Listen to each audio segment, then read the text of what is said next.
Hey there, welcome to the Eurostep, a Milwaukee Bucks podcast, proudly a part of the Blue Wire Podcast Network and GSPN, and presented by our pals at Prize Picks, where you can use code Eurostep, which you can find at the link in the description, to get $50 when you play $5 today. Check it out.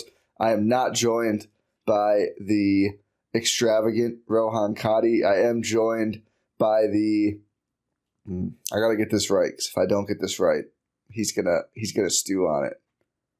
The sensational Numac, at Numac is known. Numac, happy Saturday morning. How's it going, sir? Good, Ty. Thanks for having me on, as always. I appreciate the invite to Eurostep. I was secluded to Tot there for a little bit, but happy to talk some Bucks. Unfortunately, now they're back to 500. But yeah, I'm still excited to talk about I wish Bucks. you had brought a dub. So you could allege it's your fault? I don't think so, though.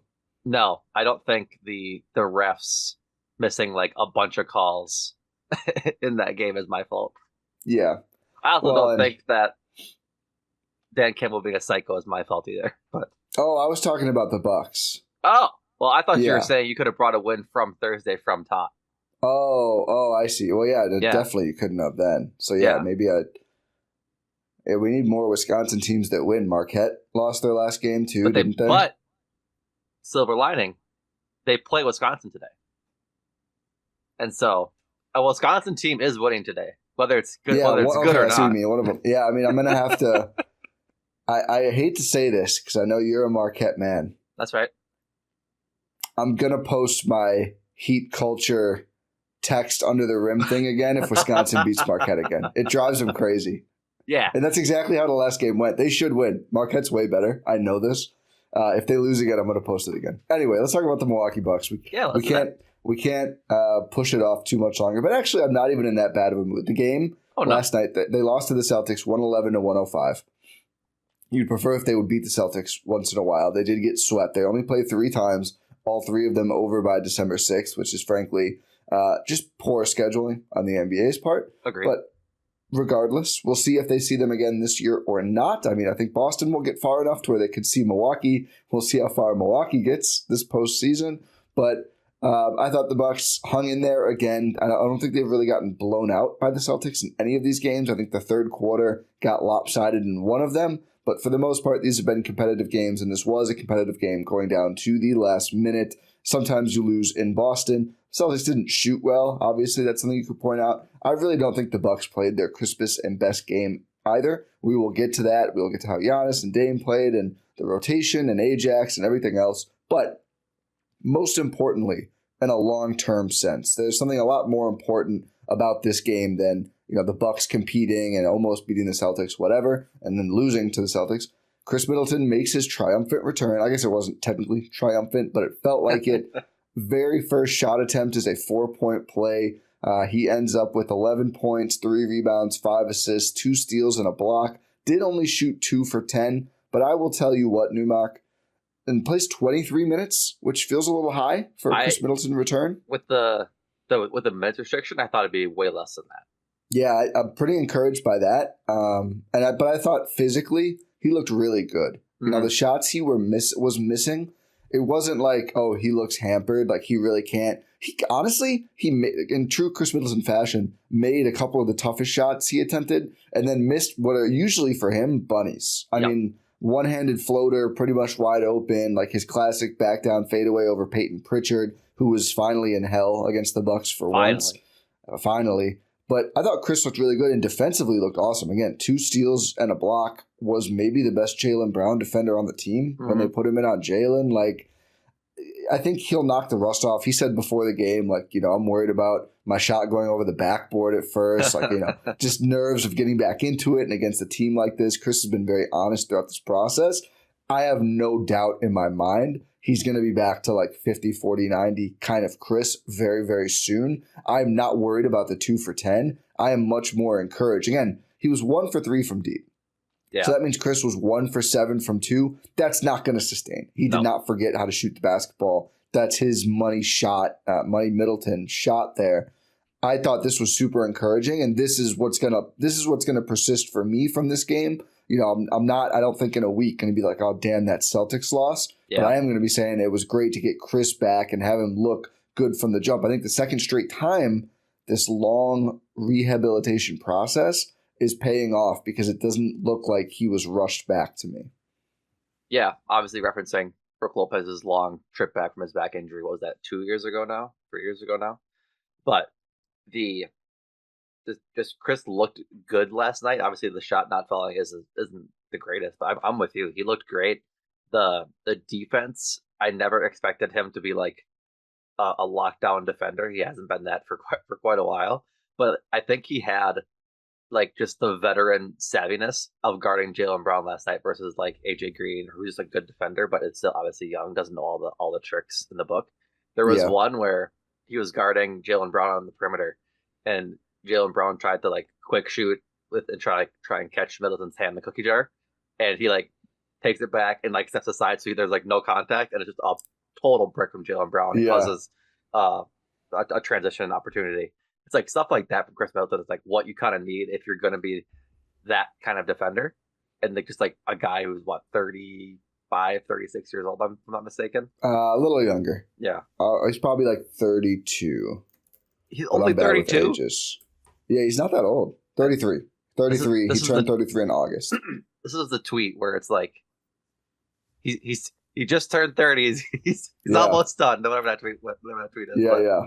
It's awe-inspiring. He's still able to play at this big age. But no, I think it's very apropos that he comes out and his first shot he made is the 4-point play, like you said, knocks on the three, and then that's his only 3-point make of the evening. Yeah, like comes out probably adrenaline rushing, knocks it down. Yep. Also, like just frig off Sam Hauser getting under Khris Middleton's feet. His first shot. I know. First shot. Can we not, please? But I don't know if anyone. Because he's been bad this year. I don't know if there's anyone in the world who likes Sam Hauser anymore. Fine by me. Yeah, fine by me. But no, Same. I was happy with Khris Middleton's game last night. It was encouraging to see him out there and actually like playing real basketball versus being out there and kind of like being a decoy or standing in the corner. Like he was playing like a real game of basketball. Oh, yeah. I mean, they're putting him on Jaylen. They're playing him a lot. Like, I think, again, like the long rehabs are frustrating. And I was going to say to fans, to me and you too, right? Everyone wants to see Khris earlier and would like more updates. I do think, though, since the time they brought him back early, 3 injuries ago now, that like he, maybe more than anything, based on the way the reporting came out, but in the Bucks have learned, like, I'm going to come back when I'm ready to play. I'm not going to come back when I'm ready to like move or like medically cleared. Mm-hmm. I'm going to come back when I feel ready to go out there and play. It's obviously the right call. He came back on December 6th. Like, we're not going to care about these first couple of weeks down the line. So you could say like seeding wise, maybe we will. Right. Whatever. I mean, you're going to have to beat. There's 2 really good teams in the conference, and then there's 2, I'd say, good teams in the conference, plus wherever you want to put the Bucks. I don't think it's going to make a big deal where exactly you end up seeding wise. I just think you need to get there healthy and having this version of Khris, and hopefully by the playoffs, even an improved version of Khris, is a huge deal toward getting there.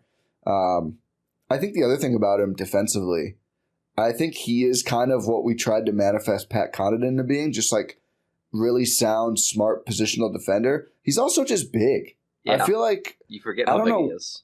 I think he actually feels bigger to me now than he did like in 2015, 2016, 2017. I think part of that is he's probably just, bulked out a little bit over time as he gets older. It's almost 10 years ago. Yeah. Part of it, though, I think is everyone else has gotten smaller. The league has changed so much in that time that 4s now are often Khris Middleton sized. I mean, look at guys like Jeremy Grant who are seen like, the perfect stretch 4. Aaron Gordon, I think he is bulkier than Khris, but is like that kind of height. You know what I mean? So I think he is positionally really important for them as well. It really stinks that Taurean Prince played this game. He was questionable coming in with a non-COVID illness. He ended up getting held out at halftime. I think there is a small lineup with Giannis, Prince, Khris, Dame, and then, whoever, if you want to do Ajax, if you want to do Gary Trent Jr., who kind of reclaimed his second half starting spot with the TP illness, which was really interesting, and he had a nice offensive game for the Bucks coming off the bench. Whoever you want to put there, AJ Green, Ajax, whatever. I want to see some more of that lineup when, like in this game, the bigs just didn't really have it. Brook Lopez did not have a defensive impact on the game. Bobby Portis actually 18 boards, I think was a season high for him. I hated his first stint. I actually thought after that he played okay, but he ends up 4 for 15. You just need more shot making from Bobby Portis. But as a switch defender, I liked his minutes better than Brooks, and the plus minus bears that out. They were +7 with Bobby, even with that shooting, -14 with Brook. Just the Celtics super high pick and roll just had Brook in no man's land. Even when he was around the rim, man. The most impressive thing I saw from Jason Tatum in this game was he was able to finish around Brook Lopez like really easily. Yeah. That's tough. They need another backup big. I'm more and more convinced the more I watch. They need an athletic big to help enable this, but I want to see those smaller lineups too. But hopefully we can get Prince and Middleton in the same game for more than 9 total minutes, which is what Prince played. That would be nice to see at some point too. Regarding Bobby, I mean, the boards is nice. 18 is a lot of them. Like that's a good stat. When you get to 1 for 10 on the field in the first half, I just need Bobby to stop shooting. Like at that point, you have to recognize that it's not your night, and let me look though. Start moving the ball a little more. And I'm trying to be fair here because I've been like the number one Portis detractor. I do think a lot of those were missed tip-ins. Well, actually, he only missed 3 at the rim, so not that many of them. So never mind. Yeah. Go off. Because, how many times there was one really maddening play in the first half. It was when Taurean Prince and Bobby Portis, they were on the right side of the corner. Oh, yeah. They're in the corner playing hot potato with each other. Taurean Prince has a wide open mid-range shot. He should have pulled up. He should have shot it.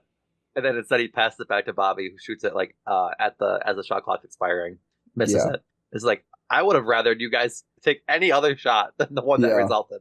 Either take it earlier in the shot clock or have Taurean Prince make shoot the midi or anything else. But golly, I just need other people than Bobby Portis shooting the ball. If he wants to go grab 18 boards and not take a shot, I will be very happy with that. I will bite my tongue if he is a traffic cone on defense, but is grabbing 18 boards a night. But letting Khris or letting Dame or letting Giannis or letting, I'm not kidding, literally anybody else shoot. Well, that's the possession that drove me crazy in the first half was he's trying to post up Neemias Queta and Dame is going to give him the ball. And if you know nothing else about Neemias Queta, he's huge. Yeah. He is, and he's not the biggest player I've seen in the G League because I've seen Taco Fall. I've seen Taco, and I don't think I saw Bull, but I saw Taco. Taco's bigger. But Queta's up there. Queta is a massive human being. I don't know what they list his height at. They list him at 7 feet, 250. 7 feet even? Yeah. He feels like he's 7'2". Yeah. He is massive. Maybe Porzingis is I don't know what. I think this is going to sound disrespectful. I think he kind of has a big head too, and maybe it makes him look a little bigger. But he's a big guy. Bobby's 6'9" on a good day. Maybe they list him at 6'10". Yeah. He's not. So you're trying to post this absolute mammoth of a human being with Damian Lillard on the court. Dame continues to go along with this for some reason. Any offensive fouls before he even gets the ball. And that's the kind of possession where I'm just like, what are we doing? You're not finding any joy posting up Neemias Queta. No. If you want to do something there, have him come up and set a screen for Dame, who Dame was picking that guy apart the whole game. And then maybe, Bobby, you can flash to the rim or get an open 3, although to your point, the 3, he was 0 for 3 from deep. That wasn't good. Yeah, I think they need to use AJ Green more as an offensive weapon when he's out there. He only took 2 threes in this game. Mm-hmm. He made both of them. And they were great shots. Gary Trent took 5 and made 3 of them. They need to work for some more threes. And I think we can shift now to Giannis. Happy 30th birthday, Giannis. It hurts my heart. We had to give you a down stock as your birthday present. Didn't have a horrible game. 30 points, 11 boards, but just 1 assist. Only 1 turnover, though. Yeah. 52% from the field, 4 of 6 from free throw, which is fine for Giannis. Misses only 3, which came with 1 minute and 10 seconds left. Bucks down 1. Brutal shot. He defended the decision to take it. I know he's made some in that situation. it wasn't the right thing to do, especially not when you have Khris and Dame actually out there at this point. I just thought against the Celtics, against Horford, he wants to cook Horford. It doesn't work. Nope. Him charging straight at Al Horford just does not work. And so many people, I just need to address this here because too many people tweeted at me every time I criticize Giannis, and I cannot engage with all of you. Tweet and skeeted at me. Is that what we're calling blue sky posts? Whatever. Just posts, I guess. Yeah, I still call them all tweets. I refuse to call them skeets because that's fair. I'm not doing that. I think I'm just going to call all of them tweets. Yeah. Because technically, even the Twitter ones aren't tweets because it's not Twitter anymore, but they're all tweets to me. Anyway, I say Giannis needs to move the ball. They say, well, Giannis can't move the ball because the Celtics switch and they're not going to double Giannis, so there's nothing there to move the ball. So you can create advantages for your teammates, even if the other team isn't doubling. And for one specific easy possession, I would show you Dame's assist to Gary Trent Jr. in the corner, where just dribbling near another player caused that player to move one, maybe half step, maybe one step toward Dame, generated an open corner three, or at least open enough for Gary Trent Jr. There's stuff like that there's a middle ground between not helping at all and sending doubles. And the Celtics are certainly adapting their defense to Giannis. They are not truly playing him one-on-one. They are showing help. Right. And if you don't believe me, rewatch the game, pause it when he posts up or when he starts to drive on Horford. You are not going to see four other Celtics who are in the jerseys of the Bucks 4 players. That's just not how they play. They don't double very often. I will give you that. Mm-hmm. That does not mean there's not space to play make around Giannis. And the second thing is they switch almost everything. Giannis was able to, at points in this game, go get Sam Hauser on him.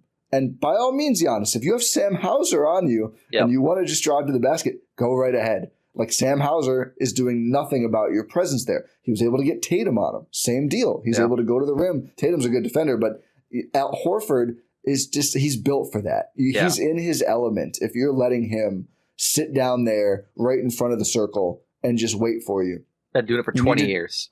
And he's still great at it. He's still really good at it. He's still making the Germany trips in the offseason. Yes, he is. You just need to do something else. And that's why he got the down stock, I think, because those possessions just bothered me so much and, settled for jumpers too often. You can see he does the between the legs dribble 4 times. It's like, okay, he's just going to shoot it. He's getting in rhythm and he's going to pull up and shoot. Yeah, it's pretty predictable. To his credit, he's been shooting it well. It's like, I don't mind that. Like, I like the mix-up. I just think there was too many possessions in a row. This is my thing. If you want to mix it in, that's fine. It felt like there were multiple possessions in a row where he would go to that, and that's when it's like, okay, we have all they've been the best one of the best 3-point shooting teams over the last month or whatever. Like, let's get some other players involved. It just felt like he and later in the game, Dame both did a little bit too much themselves. That was what I didn't like about the Giannis game. He still played. They could have used more defensively too. No steals, no blocks. Nope. Your teammates need help, man. Yeah. AJ Green's got his hands full trying to come over and help, but that's hard against the Celtics. So I'm not saying that as much. Yeah, he had no fouls tonight, which is like not necessarily something you would attribute to Giannis, who's like probably a good on-ball defender. Usually he's in there contesting shots and just being a good defender. Not saying he wasn't last night, but you get my point. And I think that the tell of why it's a down stock for Giannis is that he had 1 assist. That's his lowest. That's his lowest mark of the season. Yeah. He had the game, the back-to-back against Utah and the Knicks earlier in the season. He had 2 each night of those games. And that's his other. He beat that lowest mark. And so, I think the indicator for a down stock Giannis game almost always is he's just not moving the ball. It's sticking to him, and he's posting up when he should be and trying to get others involved. Like we talked about it. I mean, that's what I should say. You guys talked about it after the losing streak to begin the season kind of started manifesting. The first game against the Sixers, they looked so good moving the ball and passing a bunch and getting some ball movement in there. And then at home against the Bulls, they go stagnant, and it's 1 pass, pull up 3. If they're doing that and just not moving the ball, it starts with Giannis, because and during the winning streak, the ball was running through him, and now if the ball runs through him and doesn't leave him, that's where this kind of becomes an issue. And so, yeah, I mean, most shots for him since the Washington game. No, the Detroit game. Detroit. When everyone 34. Was out. Right. And then before that, it was the last Boston game, which is kind of funny. But he averaged 5.5 assists in the first 2 Boston games. Right. So some of this is the way they play him. I mean, they do. They don't double. They have the defenders. But 1 assist, and it's not, I think, just because teammates weren't paying off the shots. I think there was enough swing there. Right, because like the team shot well enough from 3. Like 38% on the night is average, right? And so, I mean, honestly, if you take Bobby out, that number probably goes. Oh yeah, if you take Bobby and Giannis out, it's 40, probably 45%. Right, and then same thing with like the field goals. If you take Bobby's 4 for 15 out, that the field goal percentage probably looks pretty good. Yeah, and so, I think that the Bucks had a good shooting night. I just don't think Giannis was passing enough out of it, and that's not to be hypercritical of him. It's just that he's the best player on the team, if not in the world, and he really has to, night in, night out, especially against the defending champion Celtics, really focus on just not being a one-man wrecking crew against them. Even though he's totally capable, he had 30 points, and he had, that's not a bad night for shooting, 13 to 25. But he has to be able to get other guys mixed in. He can't reliably do it himself against a team as good defensively as the Celtics are. Yeah, I think he just needs to, you need to get up more threes against Boston. I mean, the not Bucks from him particularly. No, the Bucks shot 38%, the Celtics shot 32%, and they still outscored Milwaukee by 18 points from 3 because they took 53 threes. Yep. And they were cold, but they made 17 of them. I do think you're prone to being cold if you rely on 3-point shooting as much as this team does. Like, that's just going to happen. They played through it, obviously. Yeah. I mean, that now that you win a title doing similar, not to this extreme, I think, but similar, it probably helps, your resolve in those situations. But, yeah. I think it was, was it Mike Breen? Yeah, Mike Breen said last night that they hadn't went a quarter all season without making a 3. And last night. Was that second quarter? I think it was the third. Oh. Second or third. Whichever quarter. It was the second. It was the second, because I was like, Peyton Pritchard's going to make this half-court shot and ruin that stat. Yeah. He doesn't. But Thank God. That just kind of goes to show you that they were definitely cold last night. But they almost take double the threes that Milwaukee did. Yeah. Yeah, it's a math problem. So that's the other thing about Giannis is it's a math problem. You can't rely on the mid-range too much against that team unless you're red hot. And Giannis made a couple, but he was not red hot from mid-range. Just like, unfortunately, I have not been red hot on Prize Picks lately. Prize Picks is the best place to get real money action. Yeah. More than 10 million members, working toward 100 million members, billions of dollars in awarded winnings, working toward trillions. Prize Picks has made daily fantasy sports accessible to all. All you do is pick more or less on at least 2 players for a shot to 100x your money. And Prize Picks is the only real money daily fantasy platform with an injury insurance policy. Your lineups stay in play even if one of your players gets injured. They leave in the first half and don't return. If you had Taurean Prince here last night, Prize Picks keeps your lineup live. And Prize Picks invented the flex play, which means you can still cash out if your lineup isn't perfect. I know Rohan loves to flex and loves flex plays. You can double your money even if one of your picks doesn't hit. Prize Picks put members first. All of their withdrawals are fast, safe, and secure. When my picks hit, I can get my money in as quick as 15 minutes. Sign up instantly, or sign up today. You should sign up instantly, but if you sign up today, you can get $50 instantly when you play $5. You don't even need to win to receive the $50 bonus. It's guaranteed. So, we got a lot of football. We got basketball, pro, and collegiate coming up this weekend. If you have not tapped in with Prize Picks before, check out the link, download the app, and play $5 to get another $50 to play. They also have fun weekly promotions that can lead to big payouts like Taco Tuesday, which has select player projections up to 25% discounted. You'll see someone getting 1 point or things like that. I had Giannis more than 3.5 dunks. That did not work out for me. Khris Middleton, points, rebounds, assists. That one did work out. They underestimated my sweaty king. Yeah, even with the minutes restriction, he got there pretty easily. I rolled the dice on Andre Jackson Jr. 6.5 points, rebounds, assists. He just started throwing the ball to the Celtics. I was like, I'm not. Doc's pulling him. I get it. He got like soft bench for like the entire game, right? After that happens a lot. Yeah. But then he came in at the end. In a second. Yeah.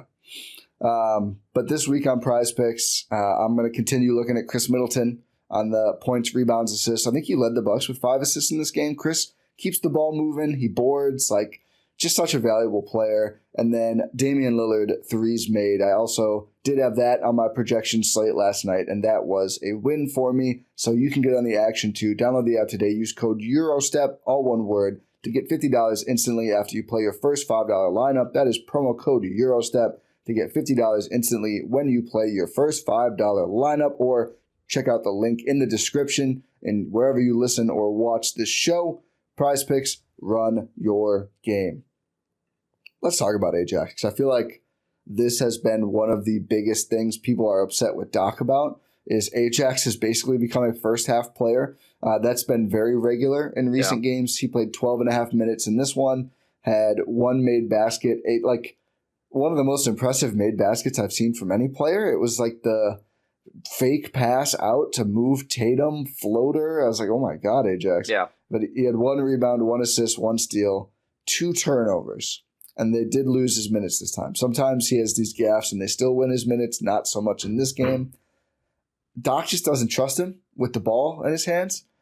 Frankly, I get it, because there's just been a lot of games where, the first Showtime Bucks game where he's just like doing these crazy, trying to throw an insane alley-oop to Giannis, or like the drop-off to Dame that gets intercepted.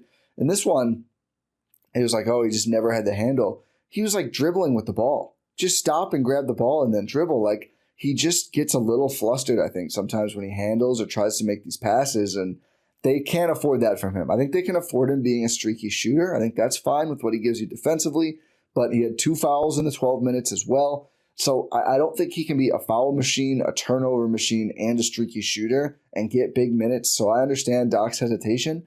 I honestly think Ajax just needs to be more in control to earn big minutes like AJ Green and some of these other guys are getting. Yeah. I agree with you in that point that the turnovers for him are usually pretty bad. Like, I think it was... What game was the Showtime Bucks game where Gary Trent threw the alley-oop off the backboard to Giannis? Oh, man. I forget what game it was, but that was Charlotte, when they let Charlotte get back in it, wasn't it? Yeah. I think it was. Yeah, but then the entirety of that momentum changed with the Ajax play. It was cool. It was a cool thing to try and attempt, but I think that's just the unfortunate inflection point of like when Charlotte's like, oh, well, we'll just start coming back right now that they're pretty loose and having fun. But not to Doc's credit, like to let Doc kind of like have it a little bit, you kind of just gotta let him play through it, right? Like, if he only had the 1 turnover or 2, 2 turnovers. 2. Yeah, 2. And so, that's 2 bad turnovers. It leads the team for the night, but he's a second year guy and he's pretty good on defense. Like, I wouldn't say two fouls in 12 minutes is a lot. It per 36 if he follows out, but we're playing Ajax 36 minutes. Well, that we're saying though, you don't for a reason. Right, but maybe let him play like 25 minutes and let him just like get the reps in. He can't get better and learn how to do these things on 12 minutes a night.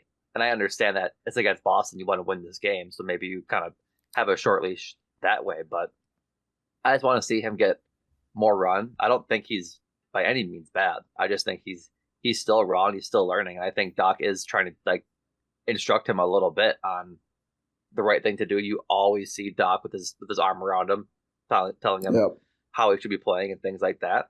And so, but like in the last 3 games, he's had 12, 11, 19 minutes after a stretch of games where he had 20 minutes against the Pacers, Charlotte, Miami, and Washington.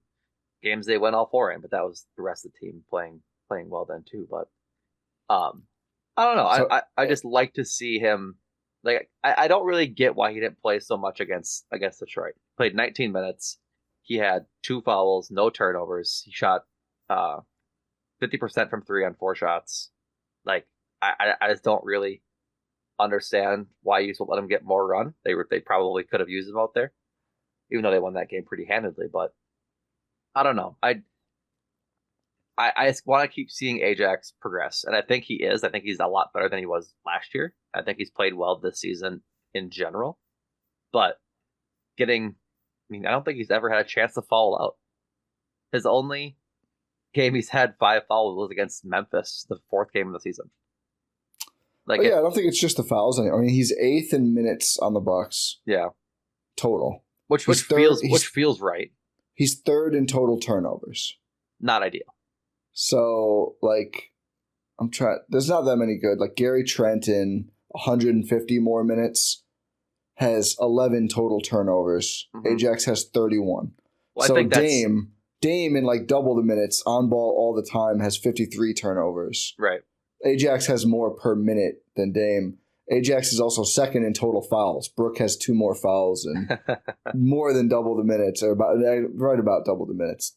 Defending the rim all the time versus bringing us. So he's just inconsistent, and I think Doc doesn't trust him yet. I mean, he starts the games. It's not like he doesn't play at all. It's weird the way it's first to second half, but I see why, and I'm okay with wanting to see a little bit more growth and just steadiness from Ajax.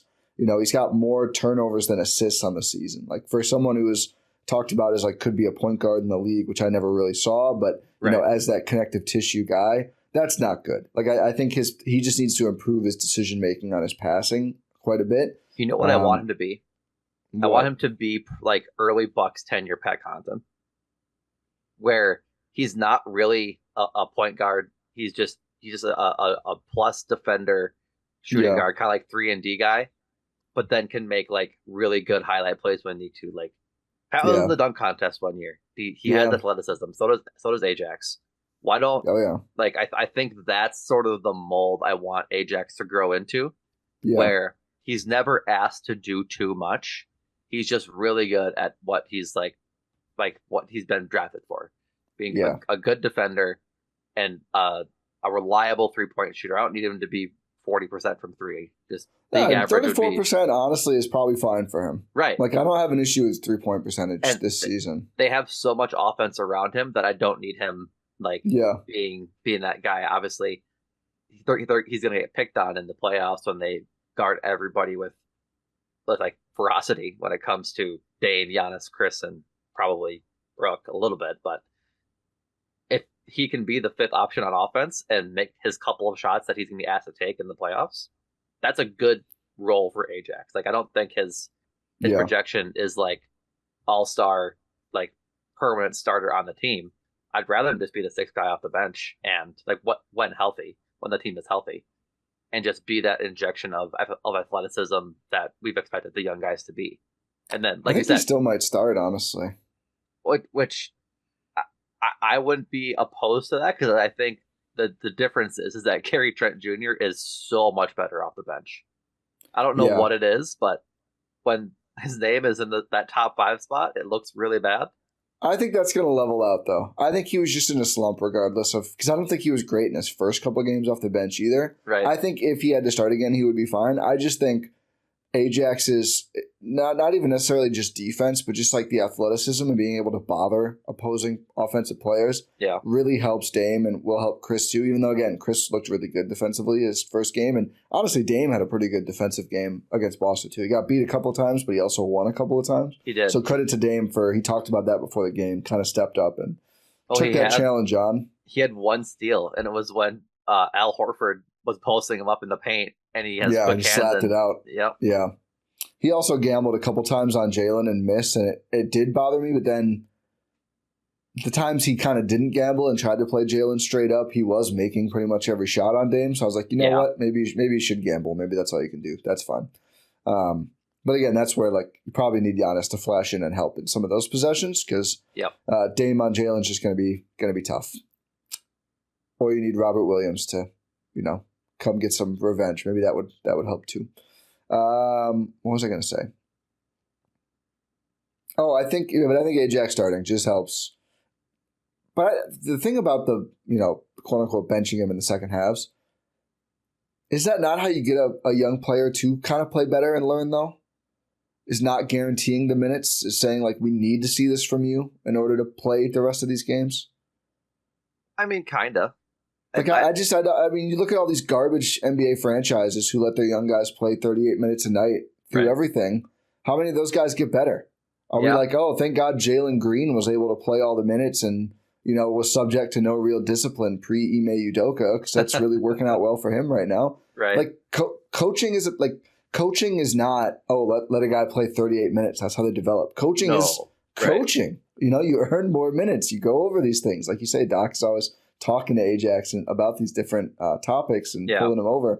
I don't have a real problem with it. I think we've seen Ajax get better this year. I think he's just got to slow down a little bit offensively. I think defensively it's fine for him to be that fast, kind of chaotic player.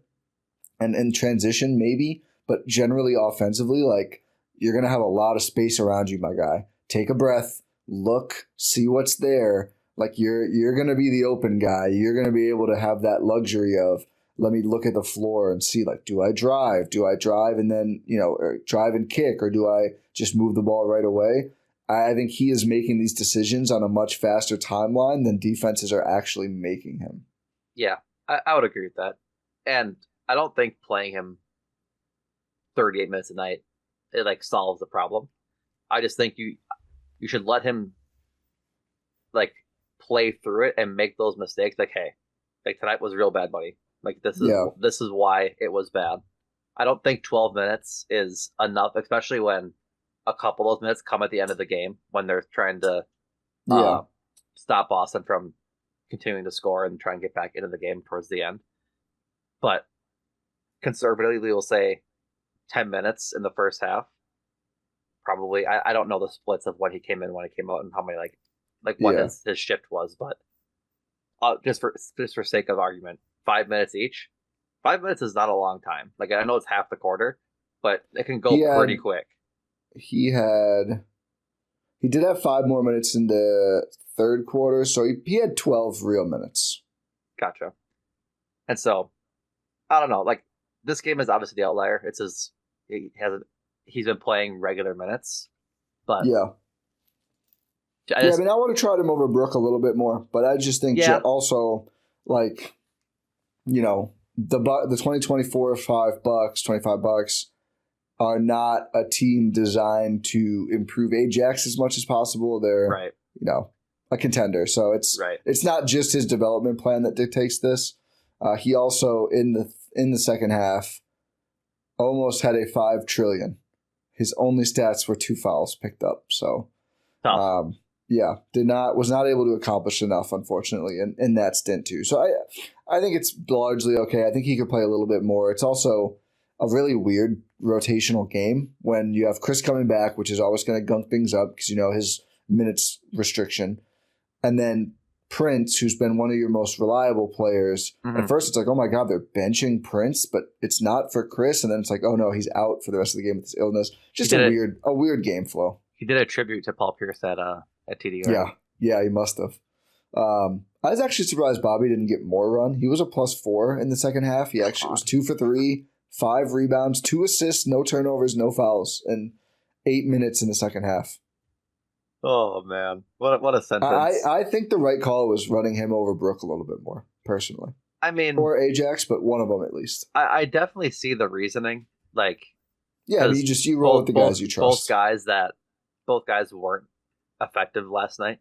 Yeah. Like, obviously Brook, like you had mentioned earlier, just wasn't good on defense because the matchup isn't good for Brook at all. Like the Celtics, until they get Kristaps Porzingis back, just really don't have a use for, or the Bucks don't have a use for Brook against the Celtics until Porzingis comes back. And like we just finished talking about Ajax, and so I see the reasoning behind wanting to see Bobby more in the second half, but I fear that if Bobby comes back more in the second half, that number probably balloons to 20. Yeah, I mean, maybe it does. Possibly stays at 4. Yeah. And so, it's just tough when you have that kind of night shooting from Bobby. And I just wish, I mean, we're relitigating the early part of the podcast, but I just would rather him just not shoot when there's that much offense around him. Like there's so many other, like if say you go small, right, and you go a lineup of Dame, AJ Green, Khris, Bobby, or Bobby, Khris, Giannis, like that's 4 dudes that should always be shooting before Bobby. Yeah, and I would rather see that lineup and the ball be in Bobby's hands for at max 1 second as he's passing to somebody else. I mean, yeah, they just need to get. I think they've moved toward him being more of a true big offensively. They still post him sometimes. He is screening more than ever before. Yeah, they need to keep going in that direction. I mean, my preference is to trade him. I agree. Made this very clear. Yeah. I also think I watched Utah Portland last. No, go ahead. I just don't think he's a real big. He's got a negative wingspan and he's 6'8". Like he's not. He's not. It's unfortunate for him because I think like on a middle of the road team, possibly a bad team, he's a fine player, right? He's like provides a lot of veteran presence and I guess heart and energy to a team of like young players, right? Yeah. But on this team, he's taking too many shots. I mean, yeah, he needs to go to a worse offensive team. Yeah, exactly. Because I think he provides more that way. But yeah, he's such I don't want to say unique, but he's such a weird frame of basketball player. He's not particularly tall for like by basketball player standards. Yeah, he's not good defensively because his wingspan is negative. Like a lot of times he doesn't get boards. Julius Randle. He's role player Julius Randle. That is correct. That is a perfect. Hard to fit. It's hard to fit a player like that in. Yeah. It's hard for real Julius Randle, who was an All-NBA player one season. I watched part of Utah Portland last night. Are you getting on your Zach Lowe sicko hours? That's some early 2010 Zach Lowe stuff. I wanted to see Duop Reith. First off, Utah won that game 141-99. Duop hit a great three-pointer. Duop Reith is good. Duop Reith would be a great pickup. But I bring this up. Guess what the broadcast, Portland's, their RSN, what their home broadcast teams, Duop Reith nickname that they came up with this. Oh, God. And they credit it to someone on the pod. It has nothing to do with, it is not personal. I shouldn't even make you guess. It's, I'm guessing it has to do with either barbershop show tunes because his first name is Duop, or a Christmas wreath or something like that. No, it's got nothing at all. Okay, go for it. And I think the play-by-play guy says it, and then the graphic comes up with like saying whichever one of them came up with it because it's like embarrassing. And I'm like, why would you, Big Daddy? Imagine I'm sitting here watching this game, sipping out some water, almost did a real spit take. Just hearing a grown man in a suit probably go, big three from Big Daddy. I was like, what? Dude. And then they're talking about it because, you can't just drop that and not talk about it. You can't just drop. And it's like, because he was I think the reason was like he was an old rookie. And I was like, that's not the same as being a Big Daddy. Not the same. So I think the Bucks should acquire Big Daddy as well. I'll call him Big Daddy if they get him. It's not real because it's not on Basketball Reference yet.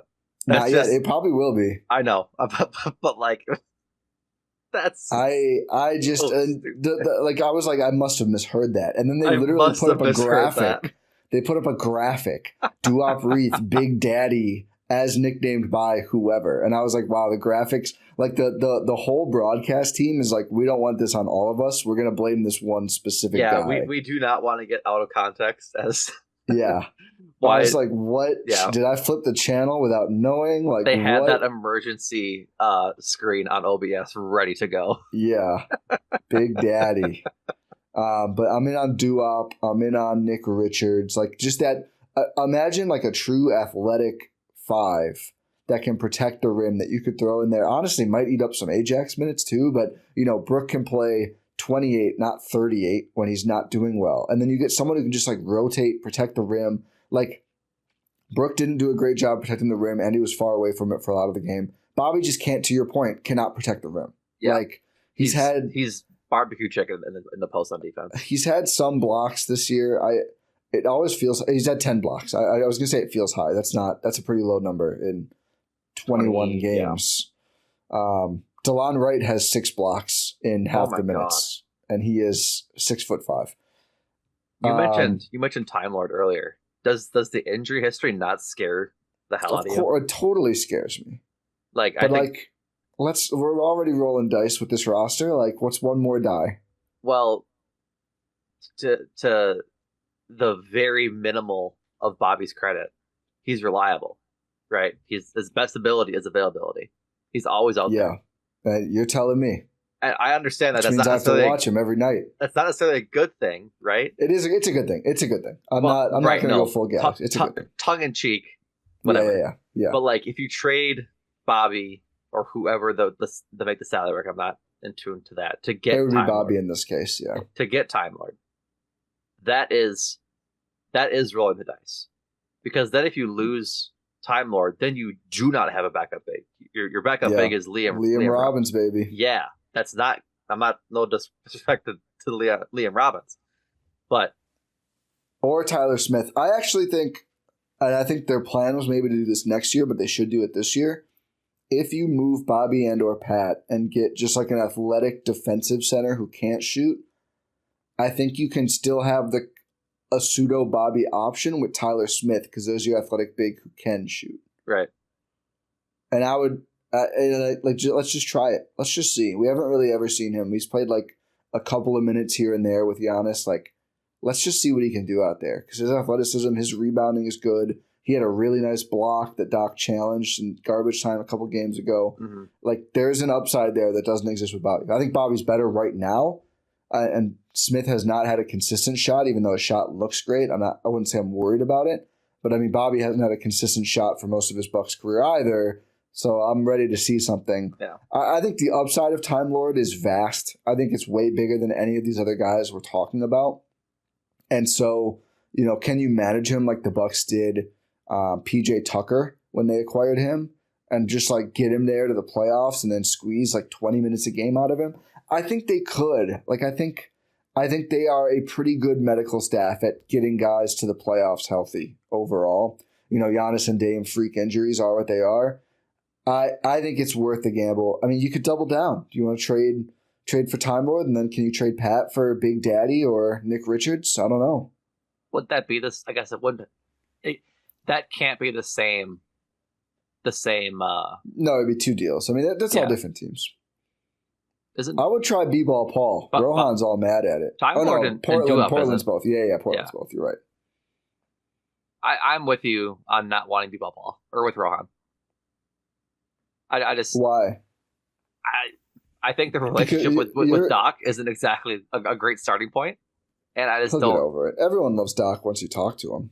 Paul Reed did talk to him and played for him. Yeah, well, where is he at now? Grass isn't always greener. I think that's what B-ball Paul is learning here in real time.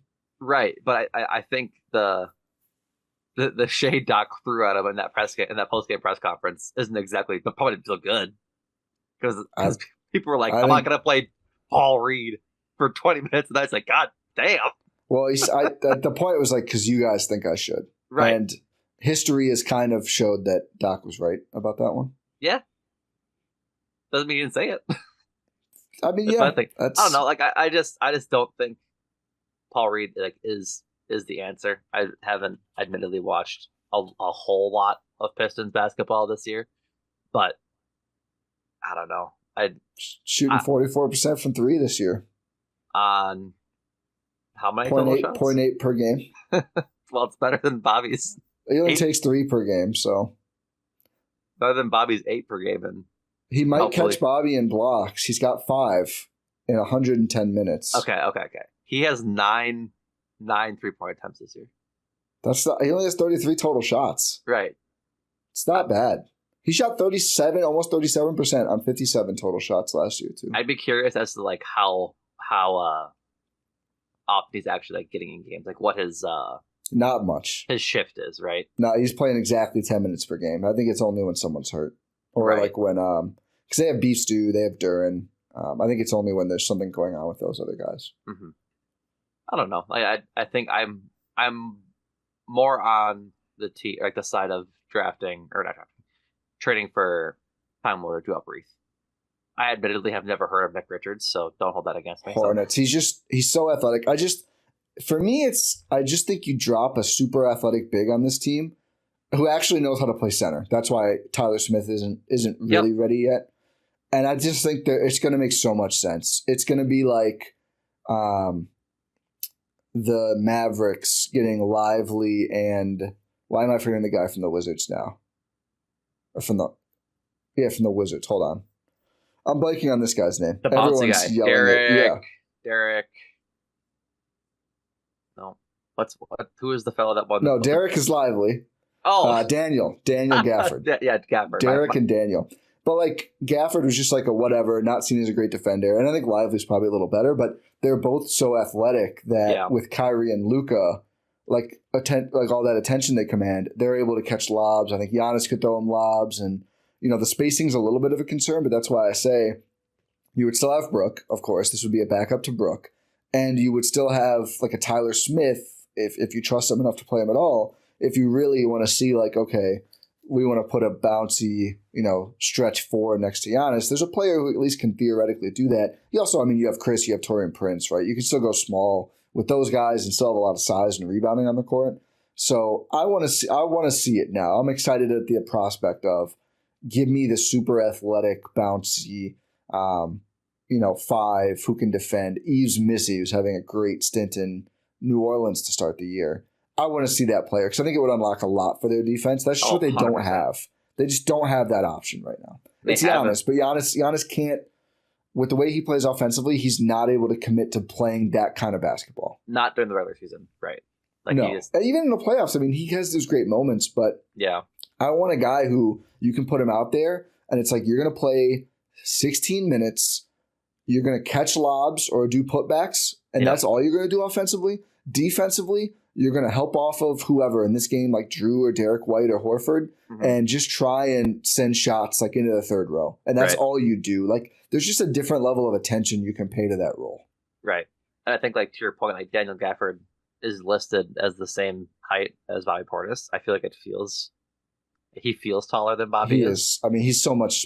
And he also has a much longer wingspan than Bobby does. Yes. That matters. I think he's also a lot more athletic. Yeah, he's got 20 pounds. 20 pounds less than Bobby's listed. Daniel Gafford's 234 and Bobby's listed at 250. Let's see how many times Gaff has dunked this year compared to Bobby. I'm not convinced Bobby can't dunk. I think he's dunked once. Gaff has dunked 43 times in 22 games this season. Can you remember the number 43? 43. Got it. Let's see how many Bobby Portis years we need to add to get to 43. 3. He dunked 4 times this season, 22 and 82 games last year, 17 the year before that. I don't think we're not there yet. We're at 40, 41. We're at 39. 39 no, plus. That's 43. He had 4 this year? Yeah. Yeah. So that's 21 plus 22 is 43 exactly. So the last 3 years of Bobby Portis is Gafford this year. It's Gafford this year. That's so depressing, dude. Bobby's first year as a Buck is his career high. He dunked 27 times. It's just not his game. I think they should find someone who it is their game. Yeah, they should find someone who can do that. They should find someone. Outside of Giannis, they just don't have dunkers. No. Well, I wonder who's second. I think it's also because, Brook is second. Well, yeah, because Brook has 10. That makes sense. Giannis has 78. To be fair, that's the offense, right? They don't want other people in the paint. Well, I think they want guys dunking. I think dunking is good. I agree that dunking is good. I think it's good. They want to be dunking. Dame dunked last night on Brown's head. Let's see. Can you fill out the top 6 here? Obviously, Giannis is 1. I gave you Brook as 2. Yeah. There's 2 players tied for 3rd and 2 players tied for 5th on the team in dunks. Golly. Ajax probably isn't there unless he's the one tied for 6th. He's tied for 3rd. For 3rd? Golly. Yeah. He's got 4 whole dunks. That's 3rd. So does Bobby. 3rd? Oh, yeah, that's 3rd. Oh my God. So Giannis at 78, Brook at 10, Bobby and Ajax both have 4, and then 2 players have 2. So does Dame have 2? Dame has 2. And does Gary Trent Jr. have 2? He does not. I wonder how long you'll have to go to get this last player with more than one dunk. Pat. Nope. He has one. Gary has 0. I don't even... This guy's played 34 minutes. Oh, God. Is it Chris Livingston? No, he has 1. AJ Johnson? He does not have a dunk for the Bucks. He probably has heard dunks. I can't listen. Tyler Smith. Tyler Smith, 2 dunks in his grand total of 34 minutes. Then TP has 1 dunk. Pat, as you mentioned, has 1. CL has 1 in 6 minutes. Liam Robbins has a dunk in 20 minutes. And I say Marjan has a dunk in 35 minutes. But like to the point I was making earlier is that like Giannis is the dunker on this team. Like he is the best at getting to the rim and throwing it down. When he's unable to get to the rim, you want him to be able to pass out of it. This is like base level analysis from me right now for basketball. But like you don't really want anybody else down there, right? Not I should say like but there's cutting, and there's the non-Giannis minutes, and there's transition. Right. Like there should be more than this. Your general points is correct. Agree. But and they've never really had. I mean, you go back. Thanasis is usually one of their top dunkers. Grayson Allen was 5th in dunks a couple of years ago. Marjan was actually 4th in dunks in 22-23. That's despite bad. Not playing a ton. He had 13. Grayson had 12. Bobby had 17 and like triple the minutes. It's always been Giannis and Brook, and those are like the only guys to dunk. It's significant. Let's see. The year that they went on a rampage, when they were 56 and 17. I just want to say, did they have more dunkers? No. Pat was 3rd, and then Dante was 4th. And then DJ Wilson, despite playing 360 minutes, had 2 more dunks than Khris Middleton. I want to see more dunks. Good. That's my advanced hoop take. I want to get some guys who slam a jamma. It'd be fun. I also think they just need more cutters. Like that's part of the offense moving, and I think that's this is more general Bucks talk than just versus the game against the Celtics. But like that's fine. They need to move the ball more, and they need to move without the ball more. That's like really basic basketball, right? I think what I've come to really desire from watching more college basketball recently than I have in the past is that college basketball they're always moving. There's very little ISO offense, 5 boxes kind of offense, and at least at that point you're getting the defense active to where they're more prone to make a mistake. They're not going to make a mistake just standing there in the corner, right? Yeah, and that's like what this offense needs. Because they have such good options on offense that if they can get a mismatch or a guy out of position, they're going to get an open shot. Yeah. And they're probably going to make it because they have really good 3-point shooters. Well, that's the thing. Like in college, they don't have the luxury of like, okay, we're going to have Giannis and Dame just break a guy down. Right. But it's easy to get too hooked on it and then settle for that. When, like, if you want Dame to break, and Dame, I thought earlier in the game did a good job. In the fourth, I don't think he or Giannis did a great job of this. Like, okay, I'm not going to ISO Drew Holiday or Derek White over and over. Let me get Kata, and then I can do whatever I want against Kata. Same with like Giannis and Hauser, or really anyone except for Horford to a certain extent. Like Drew, he was bullying Drew in this game. Yeah. But you settle for the matchup the other team wants, so you're playing into their hands. Last thing on the dunks, it's got to be Ajax for now. Before any trade comes, like he's got to get dunking a little bit more, just get to the rim. And I think that is what he's improved on the most. I think they've told him, like, you need to do something offensively besides just, float around. And he is going to the rim more, to his credit. Like, just go. I want to see one dunk attempt from Ajax per game now. It doesn't have to make them all. I get it if you don't make them all. Try to yam on someone once per game, because I do think, like, if he's cutting and just slamming the ball home, that's going to open up so much more space for everyone else. Like that vertical line spacing. Even Giannis, like, he operates from the elbow. There's room to cut behind that. They need more of that. I mean, Bobby did it last night. It was one of his good plays that I thought Bobby had last night. Yeah. Giannis was in the I think it was Giannis was in the paint or in that sort of midi range, I think posting up, and Bobby cuts from the 3-point line, easy layup. Like that's a good play. Yeah. And they just need more of that. They need to have guys stop standing at the 3-point line and letting Giannis work in the post. Yeah. Even if it's like fake cutting, popping, and then that's an open 3-point shot, right? Yeah. And so, more dunks. And Ajax, like, he's bouncy. He just needs to do it. That was your guys' he's biggest, athletic enough. Yeah, that was your guys' biggest gripe is that he won't like take the shot and go for the dunk. Yeah, like, I just want Doc to tell him, hey, go make SportsCenter. Yeah, like he's a little too happy with the floater. I was glad he made the one against Boston. Yeah, some of his floaters are. I don't remember the exact game, but he shot 2 floaters in that game that were the 2 ugliest shots I've ever seen in my life. Yeah, this one looked better process-wise too. Yeah, but yeah, but just attack the rim, dude. Like, you're gonna draw some fouls. I mean, he's been blocked before as well, but he is such an athletic player. He's just got it, and he's been a little better at that, but he's got to keep it going. He needs Doc to tell him to go make SportsCenter, and he needs Giannis to tell him that it doesn't matter if he gets blocked. Like, he has 100%. To. It's the mentality of, if you go to the rim and get stuffed, that just happens.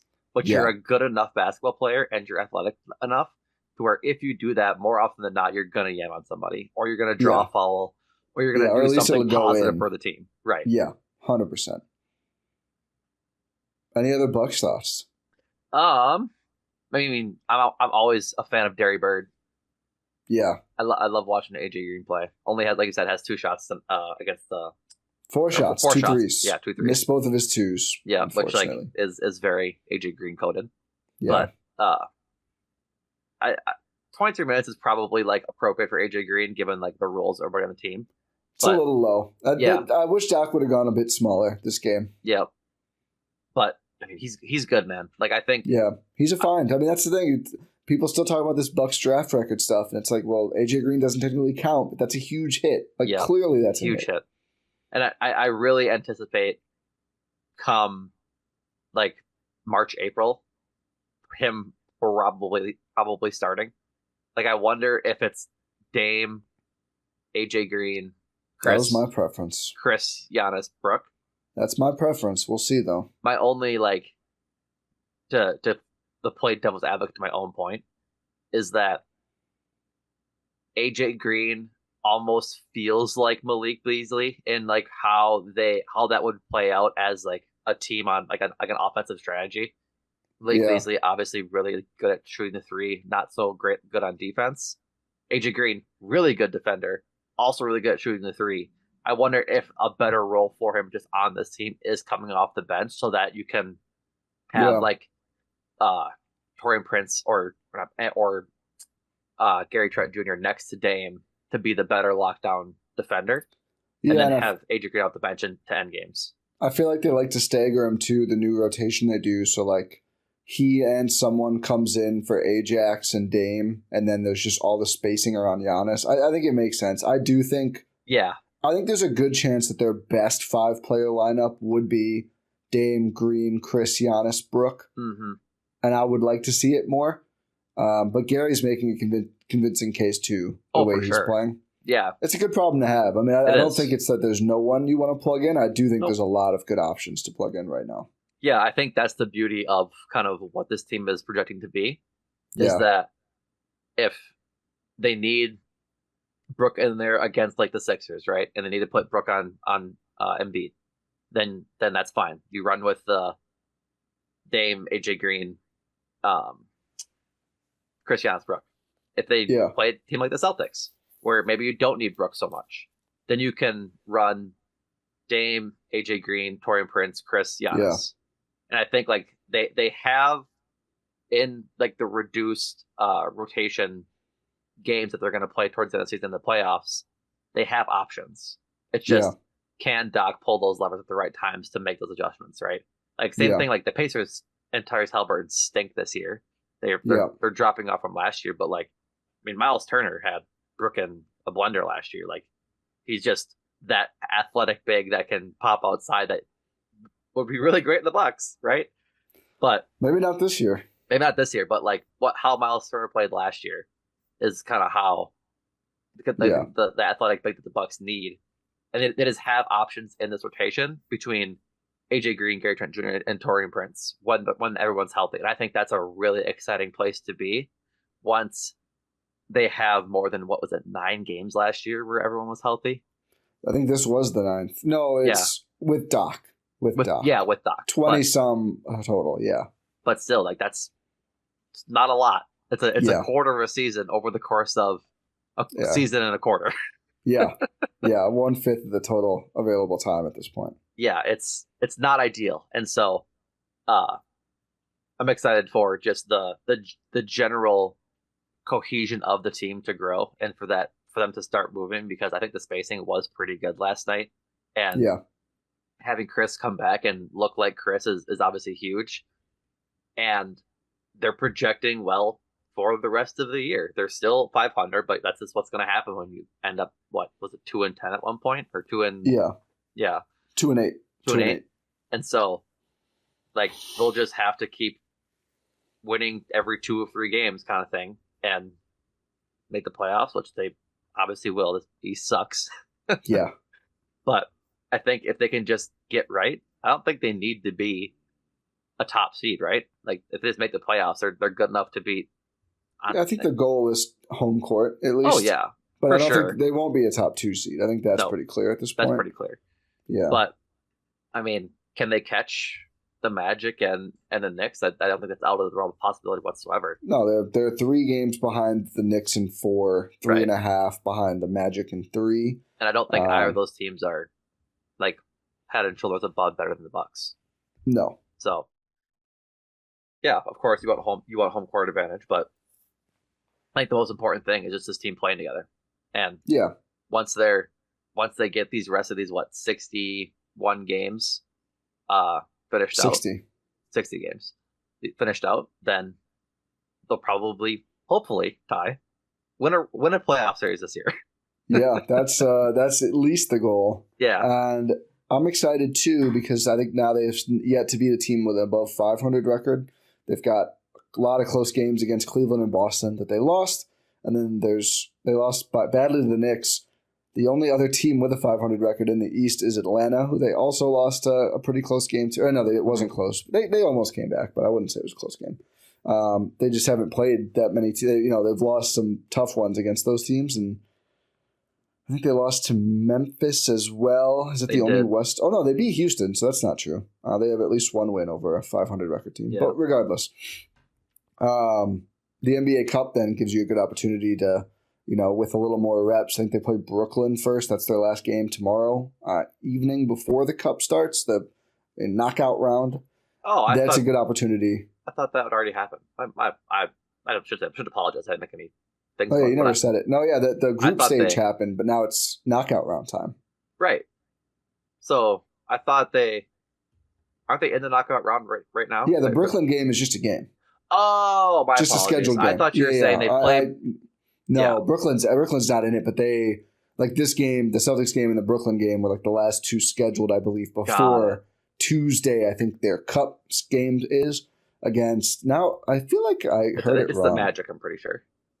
Yeah, I think it's against the Magic. I thought you were saying that they play the Nets in their last Cup, like their last game before last Cup game before the knockout round. Yeah, no, they play the Magic on Tuesday. Yeah, and then winner plays winner of Knicks Hawks. So in Vegas that weekend, right? Yes, so a rematch opportunity either way. 6 p.m. Central, actually an early tip because later those are both nationally televised games, of course. Tuesday. And then on Saturday, the winners will play, and then the championship game, if the Bucks make it, is then Tuesday night, the next Tuesday. So if win one more game, you're in Vegas, and you'll play either the Hawks or Knicks, and then from the West side, it would be Dallas, Oklahoma City, Golden State, or Houston. Right. To your point about the beating up on bad teams. I'm encouraged. They lost to the Celtics by 11 in their first game. They lost by a total of 3 points to the Cavs in their back-to-back games. Yeah. With 6 to Boston, and then by Giannis out for one of those games, I think. Against the Cavs, I think so. Yeah. Obviously, Khris didn't play in any before this one. Right. And so, like, I mean, I'm fine with it. I'm not discouraged whatsoever because I'm happy that they won that winning streak beating bad teams. Like they were starting to do what they were supposed to do. And so they get a hopefully what should be easy game on Sunday against Brooklyn. Feisty Nets team. I know it's feisty. Bucks owe them some revenge though. Yeah, they already lost to them once this year. That was the third game of the season. Yep. And then I mean, two tough games against. Well, you'll have the Orlando game, obviously. That like the scheduled cup game. Yeah. And then however they shake out versus the. Yeah, they'll have to play somebody else if they lose too. Yeah, which is always like weird. Like they have to figure out that schedule. But I mean, and then they go on another little run of not too many good teams. They play the Cavs, which is outside the point. But then that's in Cleveland. But then the Wizards, then the Bulls, the Nets, the Bulls, the Pacers, the Nets, Portland, Toronto, the Spurs, and then January 10th they play the Magic. So like another through till the new year, it's mostly bad teams post cup. So like why not make this a little run, right? Try and get some padding on that record so you can get further away from 500 and sort of set yourself up for success later in the season where you're going to be playing a lot of good teams, particularly in the West. Like I feel like they've only played like one West team. It's just Houston and Memphis, and they had the Utah game. But I mean, what, three West Coast Western Conference teams in 22? They have a lot of Western Conference games coming up in the last 60. Yeah, well, they need to win a lot and be in good rhythm for March. Because I remember I pointed this out before the season starts. It's tough. Starting on March 8th, it's Magic, Cavs back-to-back, 1 game off Pacers. 1 day off, I should say, Pacers. 1 day off Lakers, 1 day off Pacers, back-to-back Thunder, 1 day off Lakers, 1 day off Warriors, 1 day off Kings, 1 day off Suns, 1 day off Nuggets, 1 day off Knicks. That's a 5-game road trip on the West Coast. Yes. 4 game. And then 4 game. No, 5. With no break after it. Home for Knicks. 1 day off Hawks. 1 day off Suns. 1 day off Sixers. 1 day off Heat before they have back-to-back off days. So literally a month of either back-to-backs or 1 total day. That's just, you're going to lose, I won't say it's significant, but you're going to lose some of those games. And that's just, there's going to be rest games in there. Like that's an insane schedule. Yeah. So you've got to bank some wins, I would say, prior to March. And then April, you're kind of settling up, and their April overall isn't too bad, but it is still, kind of some packed games there. And you said starting from March 8th, and before that, their schedule is Houston, Denver, Dallas, Atlanta, Dallas. Yeah, like it's hard. You just have some more off hard days. Schedule in the spring, dude. Yeah. So bank these wins against the doldrums of the East and kind of set yourself up for success later in the season. Well, get the wins and just, come together and learn how to get in a rhythm playing too. You build up these good habits, and then you can go against all these good teams and win a lot of those games. I think the Bucks can beat all of those teams. They can win a lot of those games even with rest disparity. Right. They just need to get back to playing, a great brand of basketball. But they have a chance now to build up that rhythm, which is nice. Yep. All right. Well, that was a fun podcast. Numac, thank you for joining me. You bet. Fun to see Khris back and Numac back on the Euro step. Look at Both that. Both of equal importance, right? Exactly. I'm sure all of our listeners feel that way. Yeah, I'm sure. I'm not as sweaty as Khris is, but maybe as lovable. Sometimes in the summer, I probably get almost that sweaty on these pods. I got the ring light bearing down on me. I'm sealed up in here. It's, anything for our great listeners. You got to put a kiddie pool under your chair so it's not. Yeah. You're not soaking the carpet. Seriously. I thought you were going to say kitty litter at first. I was going to say I'm not that dedicated. No. I'll take a bathroom break if I have to. A kiddie pool. Yeah, I got you. Two D's, not 2 T's. Yep. Thank you, everyone, for listening to this episode of the Eurostep, brought to you by Prize Picks, our faithful sponsor. If you want to hear these episodes commercial-free, plus get a bonus podcast each week only for subscribers, go to gspn.info, subscribe to GSPN Premium through our Substack partnership, where, what did we talk about this week? Oh, it was me, Rohan, and Andrew. Yeah. We did a triple threat pod. We talked a little NBA, a little NFL, and a little MLB. That was a lot of fun. Numac's been a lot of these. We did a Thanksgiving pick'em last week, or not draft, I should say. We've done a lot of fun on that feed. That's the After Dark, the uncut GSPN experience. And you can, of course, follow us on Twitter and on Blue Sky. You're at numac.gspn.info on Blue Sky. I'm tywindish.gspn.info. And then on Twitter, at tywindish and at numac is known. Please make sure to subscribe wherever you are watching or listening. I know on YouTube, we just hit 2,000, so thank you for that. But a lot of people who watch aren't subscribed. Be a good person. Subscribe, like, rate, review, share. Press that please. Press all the buttons. And go check out Talk of the Tundra, too, for a lot more from Numac on the Green Bay Packers, getting ready to run the table and make a run, many are saying. Post-loss. So check all that out. Thanks again for listening. Pod Random. We will talk to you next time.